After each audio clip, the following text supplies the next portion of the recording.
Did you really download my sister's consciousness into that body? Is it her? Welcome to Decoding TV's coverage of Alien Earth Season 1, Episode 4, entitled Observation. Patrick Klepek, let's start by talking about overall thoughts on the episode. What do you think of the episode? How do you think the show's going so far? We're at the halfway point already. You know, the first 3 episodes, I was pretty mixed, despite being a huge fan of Noah Hawley and a lot of his previous work, and even his interpretations of, like Marvel characters. I think he is a really interesting creative. And yet, I came out of the first couple episodes of Alien Earth pretty cold, pretty mixed, and wondering, why is this? If you're uninterested in the xenomorph, why did you choose this franchise as something to spend your time with? All that said, what I was hoping for was, at this point, could we pivot to what is this show about and what are you interested in? And I think, especially with the closing moments of this episode and the scene that people just heard in the opening to this podcast, I'm all in on Alien Earth now. I don't know if it's going to stick the landing, but I came out very excited and interested to see where the rest of this show. I am bought in. I feel like I finally know the thesis statement of Alien Earth 4 episodes in, but by God, we got there. And I think this is a make or break moment for a lot of people. I think the concluding shot of this episode and what it suggests about where this show might be going, you either look at that and go, buddy, I am ready to strap the F in and see what is left in Alien Earth, or I'm going to peace out. This show never existed and I'm going to move on with my life. But yeah, it's big, it's bold, it's interesting, and that's what I wanted from the show, and I feel like I finally got it. Interesting. I will say that I find myself pretty torn at all times watching this show. Because watching this show is an exercise in me having wild mood swings one direction or the other, because the show will do something really cool and brilliant and then do something that just feels so wrong to me. So for instance, I'll just throw out a couple things. I mean, everything about how the show looks is awesome. Just even down to the way the opening credits are done. They show, or not even the opening, the title sequence, where they show the title slowly fade in. It's very similar to how the title sequence faded in the Ridley Scott Alien movie, and they'll show a mix of scenes from like last episode and it's weird. I've never seen anything like the openings to Alien Earth. So I'm like, this is super cool. Love this. And then they'll do like, hey, we're doing needle drops from the 20th century or 21st century. They're watching movies and talking about baseball games from 200 years ago. And it's like, okay, maybe they would do that, but it also sounds kind of stupid. Like, why would they be talking about stuff that's so old? Wouldn't there be modern TV shows and kids films that they would bond over? And then, it'll be like, hey, we're exploring the nature of the difference between synths, hybrids, and cyborgs. Wow. Okay. Yeah. My mind is cooking. And then people will be making the most dumbest decisions imaginable in the show, like, say, throwing androids into the mix with alien creatures. And then on the other hand, it's like, but hey, I like how the show is attacking billionaires who think they're really, really smart. That's great. Love the social critique there, and we'll talk about it a little bit more this episode. But also, doesn't the show ultimately make Alien 1 by Ridley Scott less special? That's the thought that comes to mind all the time when I'm watching the show, is because the idea of Alien 1 is, hey, this mining ship randomly stumbled onto but now it's like, guys, the aliens were on Earth the whole time. Now, I know in Alien versus Predator, technically they've been here for a really long time, but like, you know what I'm saying? Like, anyway, so these are all the things that, yes like, and no. I have not found in my experience that, however Alien Earth turns out, I suspect every time I revisit the original Alien, I'll be reminded what a seminal, important, and great work. Yeah, sure. As a work of cinema, certainly. But I'm talking about the story of it. Sure, sure. The story of it is these mining. They randomly went out. Whaley Nutani was like, "Oh, we got to activate the science officer and like make sure he brings the samples home." Like all that stuff. Anyway, I'm very curious where, like, Holly's been very public in discussing the show that he disagrees with Prometheus in not that he dislikes it, but he doesn't like the conclusion it draws on the origin of the xenomorph, and he wants to stick with like the original sort of timeline and considers Prometheus to be sort of adjacent. And so I wonder where the show ends up, whether this season or if they make another season, you know, where this lines up timeline wise with Alien and how much it would or wouldn't contradict. But I'm with you on the general concept of like part of what is deeply unsettling about the original Alien is that you could just turn over a rock and find the deadliest creature the galaxy has to offer. Not that Weyland-Yutani has been looking for them this whole time, which is kind of what is implied. Yeah, like what we know so far suggests that the reason Alien happens is because their eggs got taken by another billionaire in Alien Earth. Gotta go find another one. Let me just put it this way, Patrick. I'm gonna be really pissed if at the end of Alien Earth, Prodigy sends a kind of donut-shaped space jockey piloted ship with the samples into space. and then Weyland-Yutani finds it after, you know, I'm going to be pretty upset if that's how that ends. I don't think it will, but anyway. Okay. So there's some great things about it. And there's some things that are like really silly about it. And in particular, the way the whole Prodigy Corporation is run feels extremely haphazard and makes me question how he became the world's youngest trillionaire. But you know, so I'm torn about it. That's how I am at this point in the show, and we'll see how things evolve. Couple corrections before we get to what actually happened this episode, Patrick Klepek.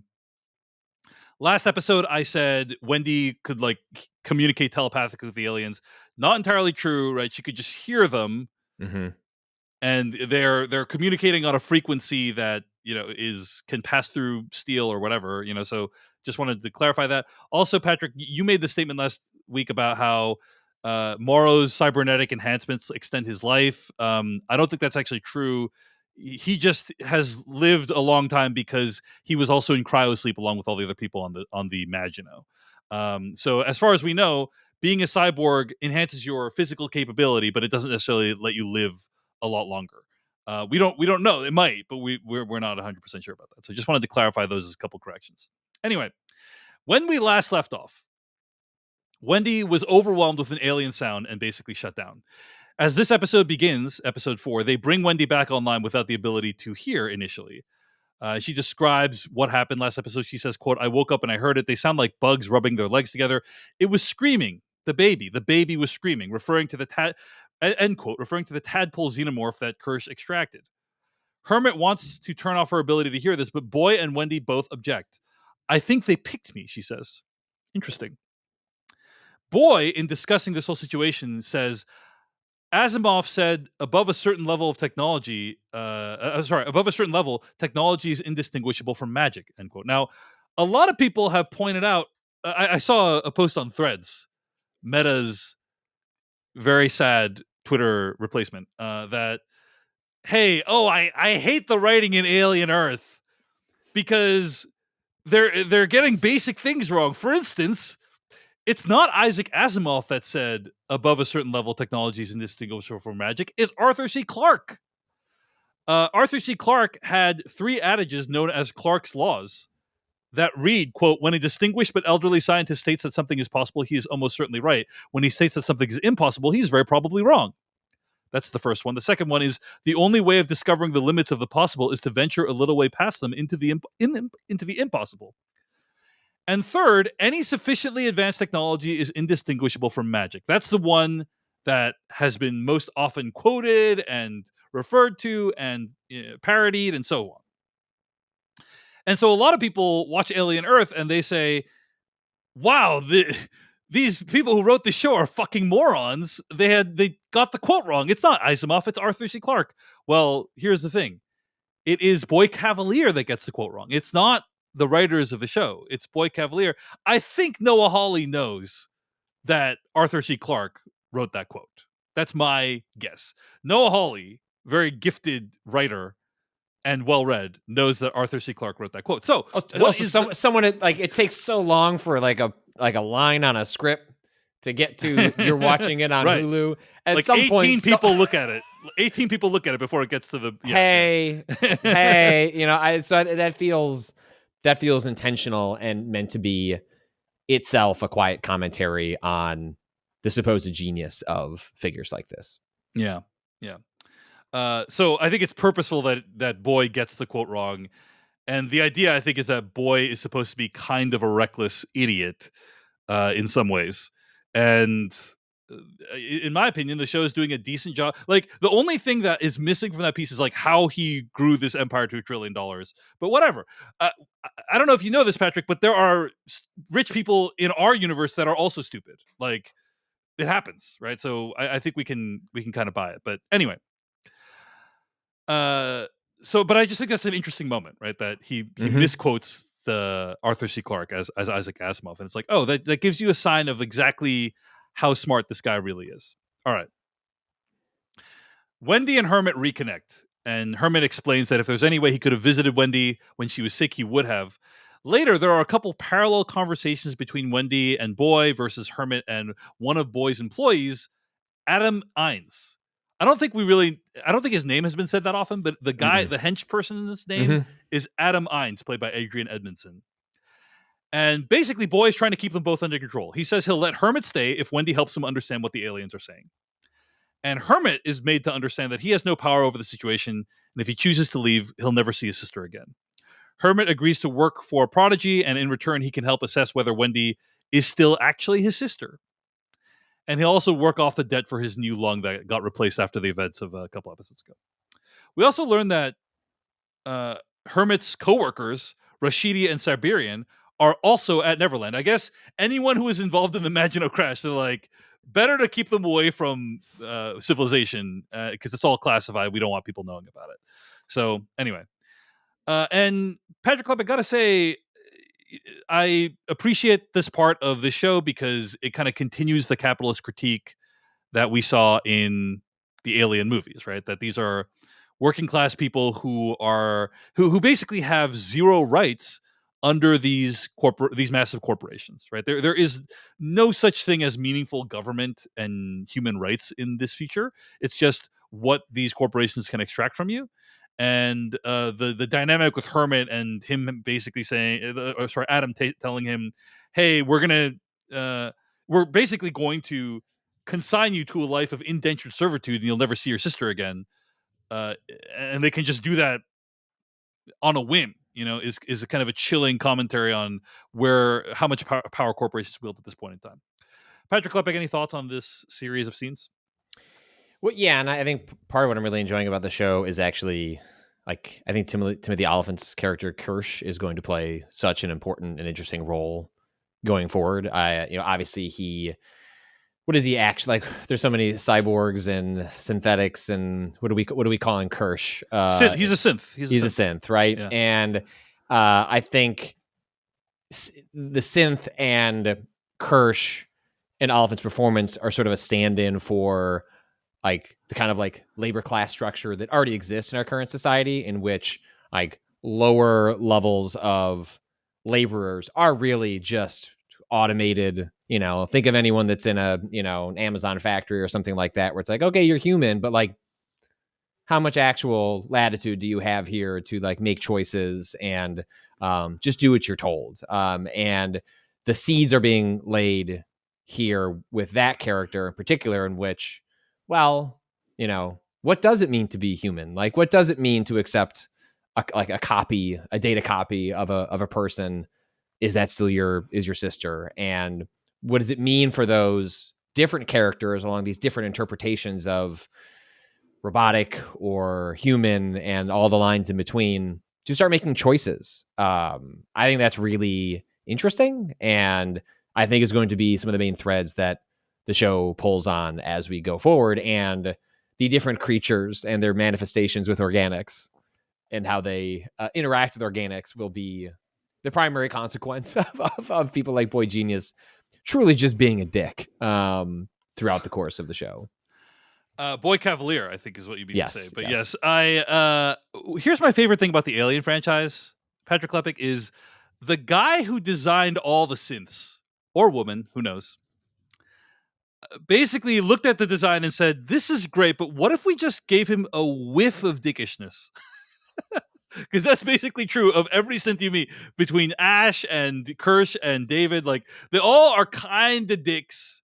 You know, they kind of they seem to have a short temper, right? They seem to like Mhm. get annoyed easily, and I just don't know why they designed synths that way. You know, maybe couldn't you give a synth endless patience? I don't know. Anyway, Or they lack a sense of humor, right? Like sure, that part is just taken out. And I mean, yeah, if you look at the evolution of, LLMs and chatbots, like personality is like really difficult to pull off. Just look at the ways, Elon Musk has like pulled at the personality threads of something like Grok and how quickly it becomes like a Nazi.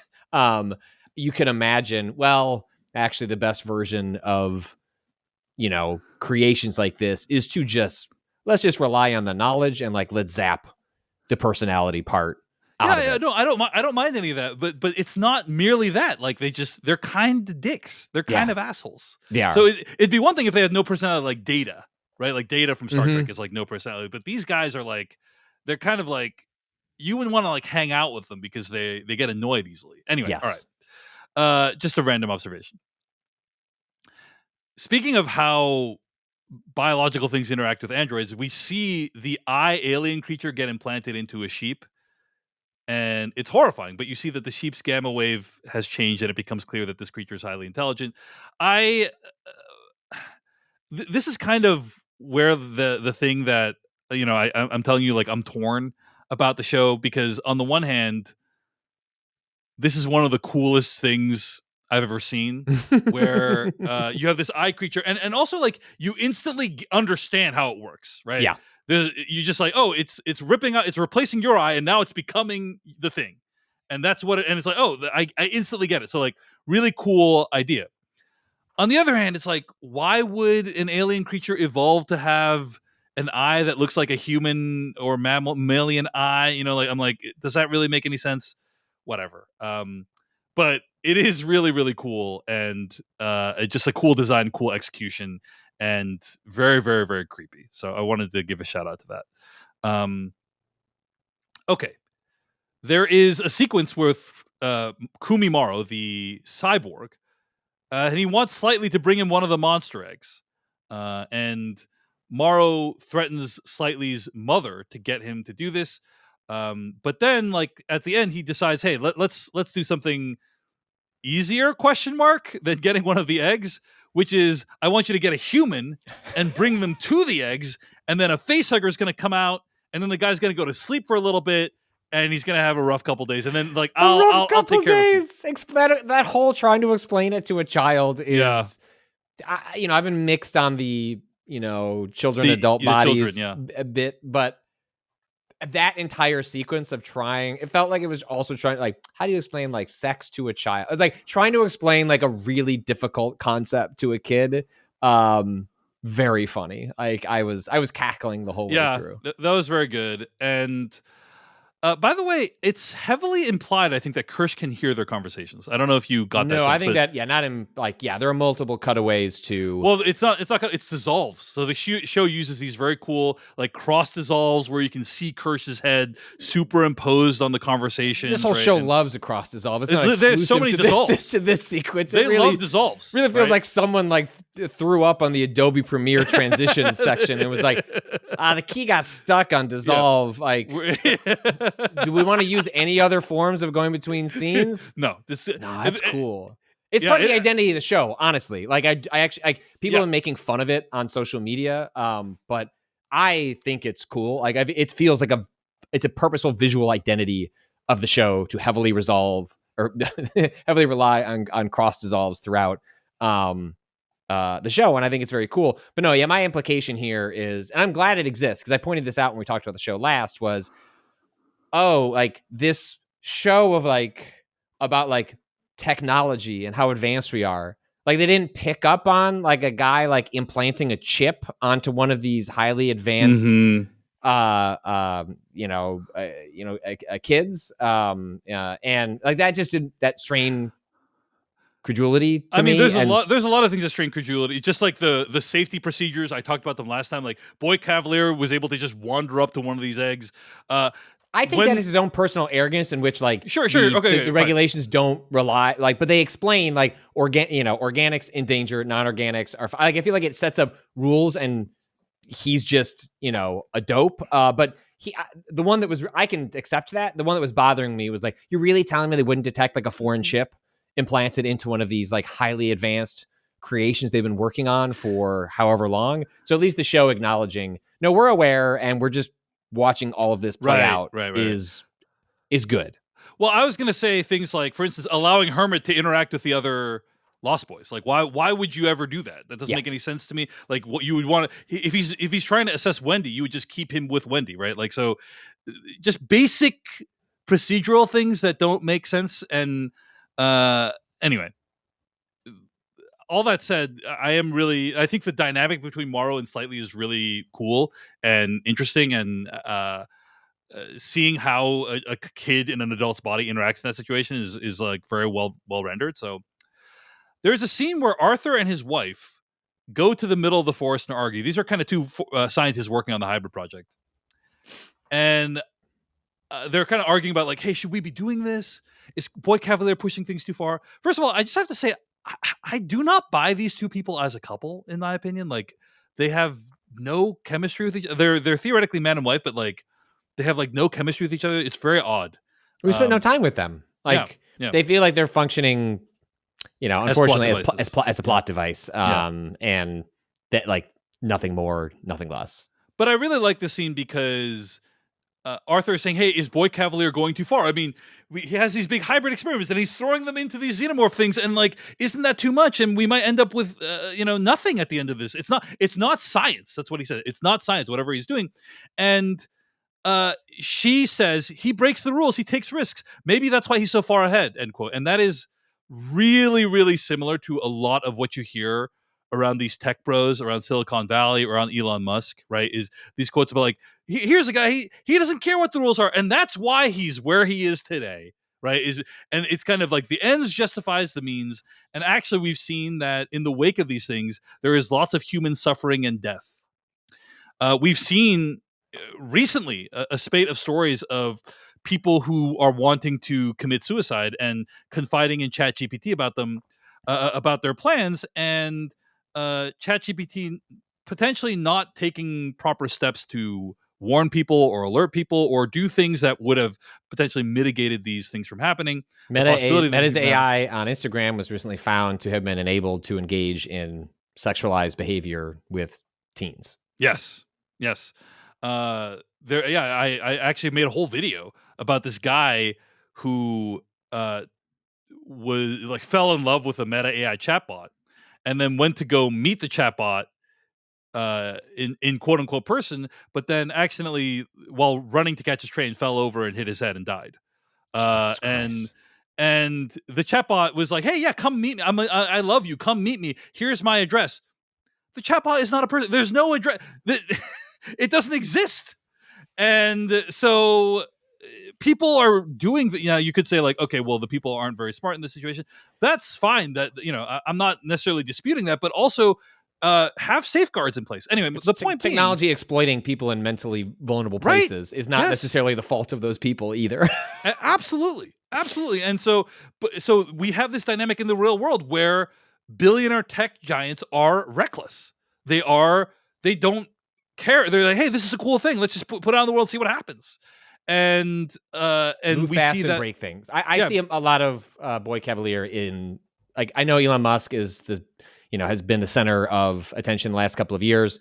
This feels very much more Zuckerberg coded. And then if you've been following recent technology, I think you can make a clear line from Zuckerberg to Sam Altman in terms of like the kind of figure Musk is in that grouping, but like Zuckerberg has represented this behavior in Silicon Valley for the past 15 years. And I see so much of him in this character specifically.